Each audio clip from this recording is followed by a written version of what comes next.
Enemy UAV active.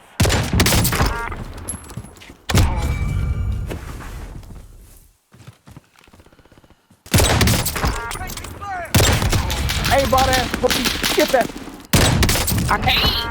Добро пожаловать, YouTube. OneRussianLeft here. Today's video is pretty simple. I'm gonna save you hours and hours of your precious life. 10 hours to be specific, because that's about how long it takes to level up each one of these guns. The 3-line sniper, or the Mosin, versus the Vanguard Kar98. Which one is better? What are the best attachments for both? And I'll give you 2 attachment sets, actually. A low-level build at level 35 out of 70, and I'll also give you a level 70 build when you've got it all maxed out. How do you level them up as quickly as possible? And most importantly, how do you use each gun to its strength? For those of you who are here for the first time, and there's a good chance you are, thank you very much for subscribing and turning the bell notification on. I appreciate every single one of you. We're gonna cover several different areas of each one of these weapons, and you're gonna choose which one works best for you. And I will tell you which one I personally prefer the most. We're gonna talk about, most importantly, aim down sight speed, flinch resistance, bullet velocity, sprint to fire speed, aiming stability, movement speed, and finally the more minor stuff like rechambering speed, reloading speed, etc. Let's get into it. So for those of you who saw my previous video, these are the best attachments for the Kar98. Please screenshot now. And for those of you who choose this gun after this video, when you get about halfway through the leveling process, please use these attachments. These are the attachments you can get at level 35. When it comes to the 3-line, there's a couple different combinations, but my favorite is this one. This is the ultimate level 70 build. And again, for those of you who are going to choose this gun to level up, at level 35, I would use these attachments. Please screenshot now. Also, as a special bonus, because I know everybody in the comments is going to ask me what secondaries I was using throughout the video. The first one was this MP40.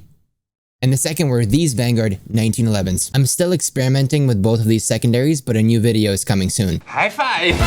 So which sniper is better and which one works best for you? Well, first let's talk about aim down sight speed. In my opinion, this is the most important stat for any sniper rifle if it's going to be used aggressively. In this category, the Kar98 wins by a landslide. No matter which sight you use, the Kar98 will be faster. I was really disappointed with the 3-line because the 3.5x scope, which I discussed in my previous video on the Kar98, where I said that that particular sight gives the Kar98 instant ADS speed, I was hoping that with the 3-line, when I unlocked that 3.5x scope, I would have similar ADS boosting capabilities, but unfortunately that was not the case. I literally spent several hours grinding the 3-line to unlock this particular 3.5x sight, only to realize that it does absolutely nothing. In fact, I made the fastest possible 3-line build. I'm talking iron sight, shortest barrel. It literally did absolutely nothing, as you can see from the clips below. Next, let's talk about flinch resistance. In this category, both the 3-line and the Kar98 have very similar stats. However, the 3-line is a little bit worse in the beginning when you don't have any flinch resistance boosting attachments equipped, but later on when you do, the 3-line is a little bit less flinchy. Moving on to bullet velocity. In this category, I would say the 3-line wins with an asterisk beside it. With the 2 builds that I previously showed, the Kar98 actually has better bullet velocity than the 3-line. However, if you put on attachments that most camping snipers use, in other words, ones that just boost your bullet velocity to the max, like the longest barrel, the lengthened ammo, etc., your ADS speed, flinch resistance will be destroyed on the 3-line, but your bullet velocity will increase tremendously. So yeah, if you're intending to be using the 3-line in more realistic combat situations, basically camping on top of the airfield tower, yes, technically the 3-line wins. However, if you're going for maximum bullet velocity, the 3-line isn't even the best in the game, and I'll make another video on that. It's just better than the Kar98. When it comes to sprint to fire speed, the 3-line sniper is actually slightly better than the Kar98, almost with any combination of attachments. However, because the aim down sight speed is so slow on the 3-line, the actual time it takes you to go from sprinting to aiming down sight is still, in any scenario, shorter with the Kar98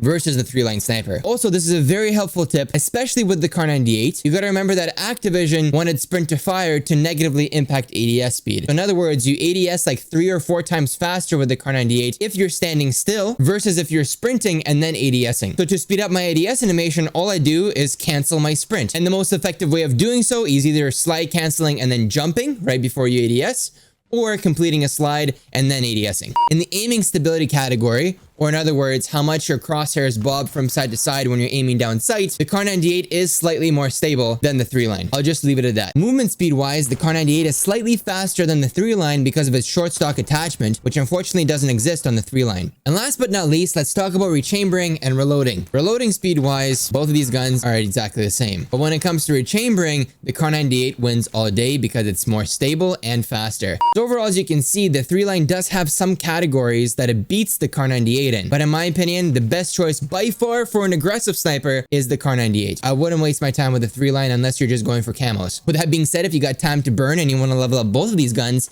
let me tell you how to do it as quickly as possible. Step 1. Equip any double weapon XP booster that you may have in your inventory that you haven't used yet. Step 2. Select don't fill option for your party and hop into plunder. Step 3. Even though yes, you may be able to do recons and supply runs to get some weapon XP, I suggest instead you go to the airfield and you actually practice with these weapons and get better at sniping in the first place. And I'm telling you, it's actually pretty fun because now the airfield is the new storage town. That's where everybody goes to level up their guns. It's not peak. And by the way, the reason why you're going in a solo is so that you can respawn in the same spot on the map over and over again. And step 5, remember to always finish your kills with your sniper rifle. Even if you down someone with your secondary, whatever that may be, always finish with your sniper rifle to get the XP towards that gun. Lastly, please keep in mind, I got pretty worried as well because I, for some reason, had a glitch where my XP wasn't actually going towards my weapons. And it was kind of frustrating because I would get 5-10 kills and my weapon rank would not change. Don't worry, it's updating in the background. You're just not seeing the level change in real time. When you restart the game or when you load up into the next game, your weapon rank should change because you will get the XP for those kills retroactively. And there you have it, my thoughts on the 3-line versus the Kar98. Thank you very much for subscribing, turning the bell notifications on. I will see you during my next live stream on Twitch or during my next video.